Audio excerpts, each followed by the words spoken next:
ଜାଣିବାକୁ ଚାହିଁବି ଆମେ ଯେଉଁ ଆଜି ମାଆଙ୍କ ମନ୍ଦିରରେ ବସିଛେ ସେ କେବେ ସ୍ଥାପିତ ହୋଇଛି?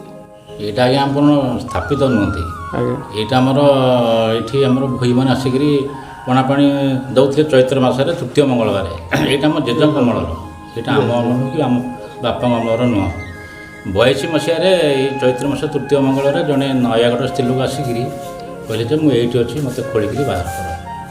ତାପରେ ଭୋଇମାନେ ମିଶିକିରି ଖୋଳିକିରି ତାକୁ ବାହାର କଲେ। ଗୋଟେ ବାହାରିଲା ପଥର ମୂର୍ତ୍ତି। ଆଉ ଗୋଟେ ପଥର ମୂର୍ତ୍ତିରେ ଦୁଇଟା ମୂର୍ତ୍ତି, ଗୋଟିଏ ପଥର ଯୋଡ଼ିଏ ମୂର୍ତ୍ତି। ଆଉ ଗୋଟିଏ ହେଲେ ମା ମଙ୍ଗଳା ପୂର୍ବପଟ, ଦକ୍ଷିଣ ପଟ ହେଲେ ଦକ୍ଷିଣ କାଳୀ। ଆଉ ସେ ଦିନଠୁ ଆମର ଏଠି ପୂଜାପୂଜି ଚାଲିଛି। ଏଠି ଆମେ ବ୍ରାହ୍ମଣ ଆଣିଥିଲୁ, ସେ ମନା କଲେ ମୋତେ ବ୍ରାହ୍ମଣ ପୂଜିବ ନାହିଁ, ଭୋଇ ପୂଜା କରିବ। ଚାଲିଛି ଆଉ ଏଠି ଆମର ଝାମ ହେଉଛି। ଆଉ ବଳି ବି ଆମର ଏଠି ଦିଆଯାଏ, ଦଶହରା ବଳି। ଆଉ ଦକ୍ଷିଣ ପଟେ ଆଇଁଷ ଭୋଗ, ବାକି ଆମର ଏପଟେ ପୂର୍ବ ପଟେ ଆମର ପଣା ନୀତି ଚାଲିଛି। ଆଉ ଯେ ଆଜ୍ଞା ଆଉ ଗୋଟେ କଥା ଜାଣିବାକୁ ଚାହିଁବି ଯେ ଆପଣଙ୍କର ଯେଉଁ ଏବେ ମୁଁ ଦେଖିଲି କି ହୋମ ଯଜ୍ଞ ହେବାର କିଛି ବ୍ୟବସ୍ଥା ଚାଲିଛି, ତ ଆର ଆଜି କ'ଣ ପାଇଁ ଏଇ ଯେଉଁ ସବୁ ଜିନିଷ ଆଇଛି? ଆମର ଏଠି ଦଶହରା ଚାରି ପୂଜା ହୁଏ। ଆଜ୍ଞା ସପ୍ତମୀ ନବମୀ ସପ୍ତମୀ ଅଷ୍ଟମୀ ନବମୀ ଦଶମୀ। ଆଜି ଆମର ହେଉଛି ନବମୀ ପୂଜା। ଆଜ୍ଞା ତେଣୁକରି ନବମୀ ପୂଜାରେ ଯେ ଆମର ଚାଲିଛି ପୂଜା, କାଲି ଆମର ଦଶହରା ହେଇକିରି ଆମର ଏଠି ପୂର୍ଣ୍ଣାହୁତି ଦିଆଯିବ।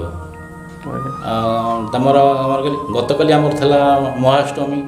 ମହାଷ୍ଟମୀ ଆମର କାଲି ଏଠି ବଳି ଦିଆଯାଇଛି। କାଲି ରାତି 12ଟା ମଧ୍ୟରେ କାଲି ଏଠି ଦିଆଯାଇଛି। ଆଇଁଷ ବଳି ଆମର ଦିଆଯାଇଛି। ତାପରେ ଆଜି ଆମର ଚାଲିଛି ପୂଜା।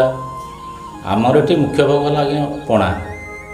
ଆଉ ତାପରେ ଯେଉଁମାନେ ମାନସିକ କରିଥାନ୍ତି ଏଠି ଆଗରୁ ରୋଷେଇବାସ ହେଇକି ଦିଆଯାଏ। ତାପରେ ଖେଚେଡ଼ି ଭୋଗ ହୁଏ, ଆଇଁଷ ବି ଭୋଗ ହୁଏ।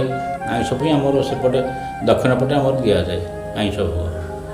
ଆଉ ପୂର୍ବ ପଟେ ଆମର ମା ଯେତେବେଳେ ଆବିର୍ଭୂତ ହେଲେ ତା ପୂର୍ବରୁ ଆମେ ଜାଣିଥିଲୁ। ଆମର ବାପା ଯଦି କୁହନ୍ତି ଯେ ବଗଲଗଡ଼ ସେ ଯେଉଁ ଜଙ୍ଗଲ ଭିତରେ ମା ଅଛନ୍ତି, ଆମ ଭୋଇମାନଙ୍କର ଠାକୁର। ଆମେ ଆନୁମାନିକ ହିସାବରେ ଆମର ପିତୃପୁରୁଷମାନେ ଗୋଟେ ଛୋଟିଆ ସରୁ ଶାହଡ଼ା ଗଛଟିଏ ଥିଲା, ତାକୁ ଆସି ପୂଜାପୂଜି କରନ୍ତି। ବଡ଼ ଜଙ୍ଗଲ କଥା ବାପା ପୂଜା ସାରି ଦିନରୁ ଯାଇ ଗାଁରେ ତାଙ୍କର ସବୁ ଭୋଜିଭାତ କରନ୍ତି। ପରେ ପରେ ଯେଉଁ ମା ଆମର ନୟାଗଡ଼ରୁ ଆସିଲେ 1982ରେ, ସେ ସବୁ କହିଲେ ଯେ ତୁମର ଏଠି ମା ଅଛନ୍ତି, ମୁଁ ଏଠି ନିଜେ ଅଛି, ତୁମେ ଏଠି ଖୋଳିଲେ ମୁଁ 10 ଫୁଟ ତଳେ ଅଛି, ନିଶ୍ଚିତ ବାହାରିବି। ତେଣୁ ଆମେ ସମଗ୍ର ଭୋଇ ବଂଶ ଯେତେ ଏଠି ଅଛୁ, ବାବୁଘର ଜାଗା, ଆମେ ବାବୁଘର ଜାଗାକୁ ଖୋଳାଖୋଳି କରିକି ପ୍ରକୃତ ତାଙ୍କ କଥିତ ଅନୁସାରେ 10 ଫୁଟ ତଳେ ମା ଆବିର୍ଭୂତ ହେଲେ। ଆମେ କାଢ଼ିଲୁ। ତାଙ୍କର ପୂଜା ପାର୍ବଣ ଯେମିତି ହେବା କଥା ସେ କଲେ।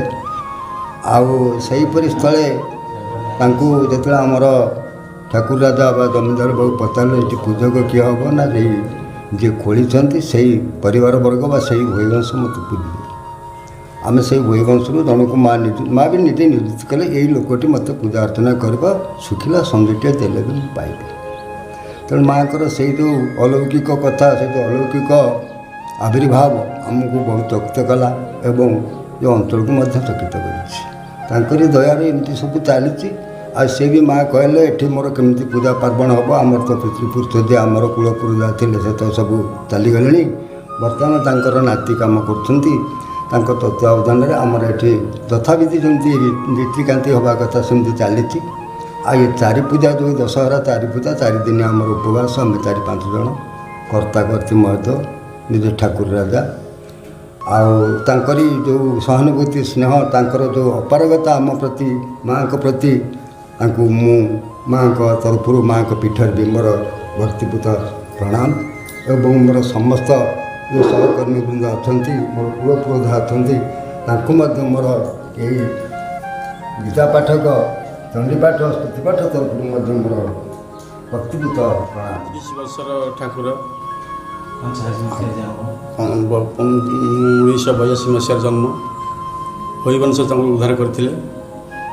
ଆମ ଭୋଇବଂଶର ପୁରୋହିତ ଆମେ ବୈଷ୍ଣବ। ଆମ ଜେଜ ଥିଲେ, ଯେତେବେଳେ ମା ଉଦ୍ଧାର ହେଲେ, ସର୍ବେଶ୍ୱର ଦାସ ଥିଲେ ଗୁରୁ, ମୋ ଜେଜ ନିଜେ ଯେତେବେଳେ ଉଦ୍ଧାର ହେଲେ ବାବୁଙ୍କ ଜାଗାରୁ, ଠାକୁର ରାଜାଙ୍କ ଜାଗାରୁ ଉଦ୍ଧାର ହେଲେ, ଭୋଇମାନେ ଉଦ୍ଧାର କଲେ, ଆଣିକି ଉଦ୍ଧାର କରିକି ସ୍ଥାପନ କଲେ। ସ୍ଥାପିତ କରିଗଲୁ କାଳେଶ୍ୱର ଆସିଥିଲେ ନୟାଗଡ଼ରୁ। ଗୋଟେ ବୟସ୍କ ଲୋକ ବୁଢ଼ୀ ସେ କହିଲେ ଭୋଇର ଜାତି ସମସ୍ତ ମୋତେ ପୂଜା କରିପାରିବେ, କିନ୍ତୁ ପୁରୋହିତ ତାଙ୍କର କୂଳ ପୁରୋହିତ ଯିଏ ମୋର ନୀତିଗତି ପୂଜା ପୌରପ୍ରାଣୀ କରିବେ, ଏଇ ସର୍ବେଶ୍ୱର ଦାସ ହିଁ କରିବେ। ତାଙ୍କ ବଂଶରେ ଯିଏ ପୁରୋଧା ହେବ ସିଏ ହିଁ କରିବେ। ଆଉ ତାଙ୍କ ପୁଅ ଅଛନ୍ତି, ପୁଅ ଆଉ କରନ୍ତିନି। ସେଠୁ ମୁଁ ନାତି ତାଙ୍କର ଗୁରୁ ମୋତେ ଶିକ୍ଷା ଦେଲେ, ଗୁରୁ କହିଲେ, ଗୁରୁ କହିକି ମୋତେ ଶିଷ୍ୟାକୁ ଶିକ୍ଷା ଦେଲେ। ଦେଖିଲେ ବାବା ଚଣ୍ଡୀପାଠ ଯେତେ କାମ ଥାଉ ବଗଲଗଡ଼ ପୀଠକୁ ତ ଆପଣ ଭୁଲିବେନି, ତୁମେ ଭୁଲିବନି। ମୋତେ ବି ନୀଲବାବୁ ରାଜା ଆମର କହିଛନ୍ତି ଯେତେ କାମ ଯେଉଁଠି ଥାଉ କିନ୍ତୁ ପୀଠ କାମଟା ଆପଣଙ୍କର ନାଗିଲା। ମୁଁ ସେଦିନ ଠାରୁ ନୀତିଗତି ମୋ ଗୁରୁ ଶିଖେଇଥିବା ପୂର୍ବତନ ପୁରୀତ ସର୍ବେଶ୍ୱର ଦାସ ଶିଖେଇଥିବାରୁ ଯେତେ ନୀତିଗତିରେ ପୂଜା ପତ୍ର ସବୁ ଠିକ୍। ଝାମ ସର୍ବେଶ୍ୱର ଦାସ ଥିଲେ ମୋ ଗୁରୁ ଥିଲେ। ଝାମ ସେତେବେଳେ ହେଇନଥିଲା, ଗୁରୁ କହୁଥିଲେ ଝାମ ହେବ ଗୋଟିଏ ବର୍ଷ ପରେ, ଗୋଟିଏ ବର୍ଷ ଲେମି ହେବ, 2 ବର୍ଷକୁ ଭାମ ହେବ। ଝାମ ହେବ ଯେ ଛୋଟ ପିଲା ପାଇଁ କି କାଳସୀ, ଏଠି କାଳସୀରେ କିଛି କୌଣସି କାଳ କହିନି, ଛୋଟ ପିଲା ହିଁ କାଳସୀ। ଜେଜେ କହିଛନ୍ତି ଆଗରୁ ଛୋଟ ପିଲା ହିଁ କାଳସୀ କରିବେ। ତଥାପି ଛୋଟ ପିଲା ଆମର ପ୍ରତ୍ୟେକ ଝାମରେ ଯେଉଁ 3 ବର୍ଷ 5 ବର୍ଷ ହେଲାଣି ଛୋଟ ପିଲା ବି କାଳସୀ ହିଁ ଯାଉଛନ୍ତି। ଆଜ୍ଞା ଆଜିକି ବହୁତ ଛୋଟ ବେଳର କଥା କହୁଛି। ମୁଁ ଯେତେବେଳେ ଛୋଟଟା ହେଇଥିଲି ମୋତେ ବହୁତ କାଠରୁ ମା' ମୋତେ ବଞ୍ଚେଇଛି। ତେଣୁକରି ମୁଁ ଆସିକି ଏଠି ତା'ର ଭଲ ମନ୍ଦ ପଣା ପାଣି, ଭଲ ମନ୍ଦ ପୋଡ଼ା ବଡ଼ି ମାଛ ଦିଆଯାଏ। ତେଣୁକରି ମୁଁ ଆସିକି ଏଠି କାର୍ଯ୍ୟ ସେ ସର୍ବେଶ୍ୱର ଦାସ ଥିଲେ, ମୁଁ ତାଙ୍କ ସାଥିରେ ମିଶିକି କରେ। ତେଣୁକରି ସର୍ବେଶ୍ୱର ଦାସ କହିନାହାନ୍ତି ଯେ ତୁମେ ମା'କୁ କେବେ ଛାଡ଼ିବ ନାହିଁ। ତେଣୁକରି ଆମେ 5 ଭାଇ ସମସ୍ତେ ମିଶିକି ଏ କାର୍ଯ୍ୟଟି କରୁଛୁ ଆଜିକି 10-15 ବର୍ଷ ହେଲାଣି।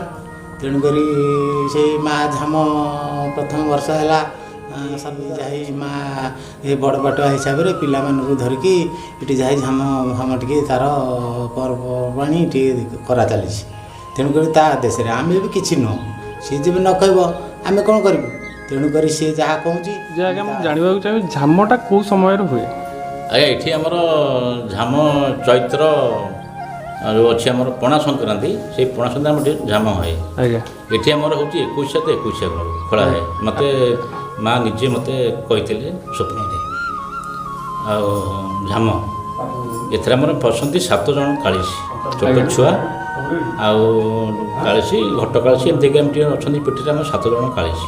7 ଜଣ କାଳିଶୀ ଆମର ଏଠି ଏ ମା' ସାମ୍ନାରେ ଯେଉଁ ଅଛି ପଡ଼ିଆଟା, ସେ ପଡ଼ିଆରେ 21 ଆଙ୍ଗୁଳ ଆମର ଖୋଳା ହେବ ପହିଆ। ତାପରେ ମା' ନିର୍ଦ୍ଦେଶ ଦେଇକରି ଯିବେ।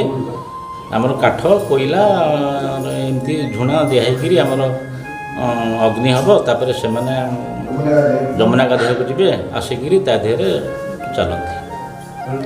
ଆଉ ସେମାନେ 3 ଥର ଚାଲନ୍ତି, ଆଉ 3 ଥର 4 ଥର ସେମାନେ ଚାଲନ୍ତି। ଆଉ ଆଜ୍ଞା ଏଇଟା ହେଉଛି ମା'ର ମୁଖ୍ୟ। ତାପରେ ଆମର ଏଠି ମା'ଙ୍କର ପଣା ହେଇଥିବ। ଆଜ୍ଞା ଆଉ ଯେଉଁମାନେ ଆସନ୍ତି ସମସ୍ତେ ଏଠି ପଣା ପାଇକିରି ବି ଯାଆନ୍ତି, ବହୁତ ଲୋକ ବି ହୁଅନ୍ତି। ଆଜ୍ଞା ଆଉ ଏଇଟା ଆମର ହେଉଛି ମୁଖ୍ୟ ମା'ଙ୍କର। ବାକି ଦଶହରା ପୂଜା, ଚୈତ୍ର ମାସରେ ଝାମ, ତାପରେ କାର୍ତ୍ତିକ ମାସରେ ଏଠି ଆମର ପ୍ରତିଦିନ ସକାଳୁ ଆମର ଏଠି ଗୀତା ପାଠ ହୁଏ, କାର୍ତ୍ତିକ ପୁରାଣ ହୁଏ, ମଙ୍ଗଳ ଆଳତି ହୁଏ। ଆମର ଏଠି ସବୁ ପ୍ରକାର ଚାଲିଛି। ଆଉ ନୀତିକାନ୍ତି ସବୁ ଠିକ୍ ଚାଲିଛି। ଭୋଇ ବେଳେ ଭୋଇ ତାଙ୍କର ଆସନ୍ତି, ବ୍ରାହ୍ମଣ ବେଳେ ବ୍ରାହ୍ମଣ ଆସିକି କରନ୍ତି। ଏଠି ଆମର ବିବାହ ହୁଏ, ବ୍ରତ ବି ହୁଏ, ସବୁ ପ୍ରକାର ହୁଅନ୍ତି, ନିର୍ବନ୍ଧ ହୁଏ, ସବୁ ଆମର ଏଠି ଆମର ବିବାହ ବ୍ରତ ନିର୍ବନ୍ଧ ବି ହୁଏ। ସବୁ ସବୁ ସବୁ ଆଜ୍ଞା ସବୁଠି ହୁଏ, ସବୁଠି ଆମର। ଆଉ ମାଆଙ୍କର ମୁଁ ଜାଣିବାକୁ ଚାହେଁ ମାଆଙ୍କର ଭୋଗ ଲାଗି କ'ଣ ହୁଏ? ମାଆଙ୍କର ଭୋଗ ଲାଗି ମାଆଙ୍କର ମୁଖ୍ୟ ହେଉଛି ଭୋଗ ହେଲା ପଣା। ଆଜ୍ଞା ମାଆଙ୍କର 12ଟା ବେଳେ ଆମର ପଣା ଭୋଗ ହେବ।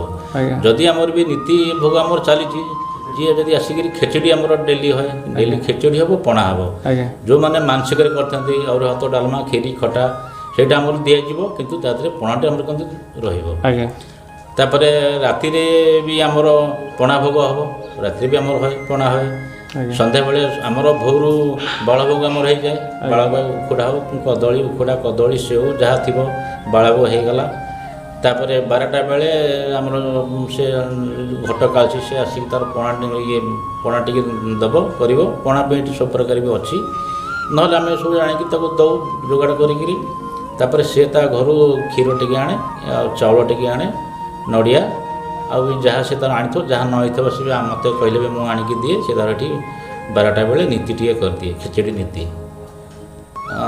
ସେ ତାର କରିକିରି ପଳାଏ। ତାପରେ ଉପରବେଳ ପୁଣି ଆମର ସନ୍ଧ୍ୟା ବେଳକୁ ଆମର ଆଳତି ହୁଏ। ଆଉ ଏଠି ଆମର ବି ମୃଦଙ୍ଗ ଅଛି, ଝାଞ୍ଜ ଗିନି ଏସବୁ ଅଛନ୍ତି, ଭକ୍ତମାନେ ସବୁ ଆସନ୍ତି। ଆଳତି ହୁଏ ସନ୍ଧ୍ୟାବେଳେ, ପଣା ହୁଏ, ବାଳଭୋଗ ହେବ, ପଣା ବି ହେବ। ଆଉ ଯେଉଁମାନଙ୍କର ଥିବ ମାନସିକ ଭୋଗ, ଚୁଟି ପକାଇବା ପାଇଁ କି 21 ଏପୋଇବା ପାଇଁ ସେସବୁ ଆମର ହେଉଛି। ରୋଷେଇବାସ ବି ଅଛି। ଭୋଇମାନେ ଆସିଲେ ତାଙ୍କର ଅଛନ୍ତି ରୋଷେଇଆ ଅଲଗା। ତାପରେ ଆମ ସବର୍ଣ୍ଣ ଆସିଲେ ତାଙ୍କର ବି ଅଛନ୍ତି ରୋଷେଇଆ ଅଲଗା ଅଛନ୍ତି, ବ୍ରାହ୍ମଣମାନେ ଆସିବେ। କିନ୍ତୁ ଆମର ଯିଏ ପୂଜକ ସେଇ କେବଳ ହିଁ କରିବ, ଭୋଗ କରିବେ। ଭୋଗ କରିବ। ଆଜ୍ଞା ବ୍ରାହ୍ମଣ ରୋଷେଇ କରିବ କିନ୍ତୁ ନୀତି କରିପାରିବ ନାହିଁ। ଆଜ୍ଞା ଆଜ୍ଞା ଏଇଟା ଆମର ଅଛି। ଆଜ୍ଞା ଆଉ ଏମିତି ଆଉ ଯିଏ ଯେତେବେଳେ ଆସିଲା ଚାହିଁଲା ପିଠରେ ମା ପିଠରେ ଯାହାଟା କରିବା ପାଇଁ ଆମର ସେ ଅଛି, ସେ ଆସିକରି କରିପାରିବ। ଚାଲିଛି ଆଉ ଯାହା ସବୁ ହେଇଛି ସବୁ ତାର ନିର୍ଦ୍ଦେଶରେ। ଆଜ୍ଞା ଏଠି କେହି ମୁଁ ବ୍ୟକ୍ତିଗତ ବି ମୁଁ ଦେଇନି, ସବୁ ତାର ନିର୍ଦ୍ଦେଶ। ସେ ତାର କହିବ, ସେ ତା କଥା ସବୁ କହିବ। ସିଂହାସନ କେମିତି ହେବ, ଝାମ କେମିତି ହେବ, ପୂଜା କ'ଣ କେମିତି ହେବ, ଆଇଁଷ କ'ଣ ହେବ, ଆଜ୍ଞା ସବୁ କରିଛି। ଏଠି ହୁକୁମ ବି ଦିଆ ଚାଲିଛି। ଏଠି ହୁକୁମ ଦିଆ, ଏଠି ଲୋକମାନେ ବି ଭଲ ବି ହେଉଛନ୍ତି। ସବୁ ତାର ନିର୍ଦ୍ଦେଶରେ ଚାଲିଛି। ଆମେ ଏଠି ବାପା ଏଠି ଯେତେବେଳେ ମନ୍ଦିର କରିବା ପାଇଁ ଚାହିଁଲେ, ମନ୍ଦିର ବି ଆମେ ଏଠି ଫଣ୍ଡ ପକାଇଥିଲୁ ପିଲର, କିନ୍ତୁ ମା ନିଜେ ମନା କଲା ସ୍ୱପ୍ନରେ, ନାଇଁ ମନ୍ଦିର ମୋର ହେବନି, ମୋ ପାଇଁ ମଣ୍ଡପ ହେବ। ସେ ବି ଦେଖେଇଲା ମଣ୍ଡପ ପାଇଁ, ମଣ୍ଡପ ବି ହେଲା। ପଇସା ବି ନଥିଲା, ସେ ବି ମୋତେ ବି କହିଲା ତୁ ଯାହାକୁ ଯାହା ମାଗିବୁ ତୋତେ ସମସ୍ତେ ଦେବେ। ଆଉ ନିଜେ ବି କହିଲା ମୋର ଏମିତି ହେବ ସେମିତି ହେବ। ଚାଲିଛି ଆଉ ଯାହା ସବୁ ହେଉଛି ସବୁ ତାରି ନିର୍ଦ୍ଦେଶରେ। ଆମର କିଛି ନାହିଁ ଏଠି ମନୁ ମନ କିଛି କରିବାର କିଛି ନାହିଁ, ସବୁ ସିଏ। ବଳି କଥା ମା ନିଜେ କହିଲା, ନହେଲେ ଆଜ୍ଞା ଆମେ କାହିଁ ଏଠି ବଳି ପ୍ରଥା କରିଥାନ୍ତୁ। ମାଛ ବଳି ସେ କହିଲା, ମୋତେ ଖାଇବାକୁ ହେଉନି, ମୋତେ ଦିଅ ଆଇଁଷ ଦିଅ, ବଳି କହିଲା। ବର୍ତ୍ତମାନ ଚାଲିଛି ବଳି। ଏଠି ଆମର ବି ପ୍ରତି ମଙ୍ଗଳବାରକୁ ମଙ୍ଗଳବାର ବଳି ଦିଆହେଉଛି। ଶନିବାର ଅଛି ଆମର ଡେଲି। ଏଠି ଆମର ହେଉଛି ଆଇଁଷ। ଆଇଁଷ ଆମର ଏଠି ଡେଲି। କିଛି ନହେଲେ ମାଛ ଟିକେ ପୋଡ଼ା ହେଇକି ଆସିକିରି ଏଠି ଭୋଗ ଲାଗିବ। ଯିଏ ମାନସିକ ଗଲା ମହୁର କରିବ, ମାଛ ଝୋଳ କରିବ, ସବୁ ଚାଲିଛି। ସବୁ ପୂଜା 4 ପୂଜା ବସେ ମାଙ୍କର। ପ୍ରତିବର୍ଷ ଆମର ପ୍ରତି ମଙ୍ଗଳବାର ବି ବଳିଦାନ ଦିଆଯାଏ। ଏଇ ଯେଉଁ ପୂଜା 4 ଦିନ ମାଙ୍କର ଯଦି ଟିକେ ଅସୁବିଧା କ'ଣ ହେଇଗଲା, ସେ ମା ଜାଣିଥିବ। ଆମେ ଏଠି ପୂଜା ପାଠ କରୁଥିବୁ ରାତିରେ, କଙ୍କଡ଼ା ପଳେଇ ଆସିବ, ବଣ ଜାଗା ବିଲ ଜାଗା, କଙ୍କଡ଼ା ପଳେଇ ଆସିବେ ମଣ୍ଡପ ପାଖକୁ, ଗଡ଼ିଶା ଚେଙ୍ଗ ମାଛ ଡେଇଁ ଚାଲି ଆସିବେ। ଆମର ତତ୍କାଳୀନ ପୂର୍ବତନ ପୁରୋଧାର୍ଯ୍ୟ ଥିଲେ ସର୍ବେଶ୍ୱର ଦାସ, ଆରେ ବାପା ଆଇଲାରେ ତା ପେଟ ପୋଡ଼ିଗଲାଣି, ତନ୍ତଳ ସାର। ସେ ଶକ୍ତିମୟୀ ମହା ଅଲୌକିକ ଶକ୍ତି ତାଙ୍କର ବାପା। ମୁଁ ଏତିକି କାମନା କରୁଛି, ମା ଶକ୍ତିମୟୀ ଜଗତର ମଙ୍ଗଳ କରନ୍ତୁ, ସବୁ ଭକ୍ତମାନଙ୍କର ମନୋମାଛ ପୂର୍ଣ୍ଣ କରନ୍ତୁ ଏବଂ ଏ ପୀଠର ଉନ୍ନତି ହେବ। ଏତିକି ମୋର କହିବା କଥା।